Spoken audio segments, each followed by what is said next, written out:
খাওয়াটা বড় কথা না, বড় কথা হচ্ছে এই যে চারদিকে এই হচ্ছে ডাল, কলমি শাক আর ডিম বোনা।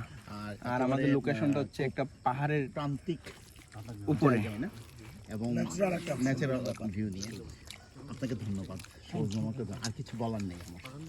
কেমন লাগছে সুজন দা? ভাত দাও তো, ভাত দাও। অনেক ভালো আয়োজনটা, আসলে একটা স্পেশালি সারাদিনের যে একটা ক্লান্তি ছিল এটা আর নাই, কিছুই নাই, কোনো ক্লান্তি নাই, ভালো লাগতেছে অনেক। ধন্যবাদ আপনাকে এত সুন্দর আয়োজন করার জন্য।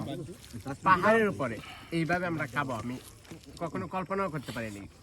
ধন্যবাদ। এই পানি তো দিলাম। শ্রীমঙ্গল ফার্স্ট টাইম আর ভিউ মানে আপনাকে অনেক অনেক ধন্যবাদ। আপনারা সবাই শ্রীমঙ্গল আসলে গাইডলাইন নিয়ে নেবেন, কারণ এরকম সার্ভিস আপনার শ্রীমঙ্গলের মধ্যে কেউ এটা ফার্স্ট টাইম। তুমি তাজু মামার ছেলের পেজটা আপনারা সবাই ফলো করবেন। ছেলে কই? এই তুমি হোয়াটসঅ্যাপ নাম্বার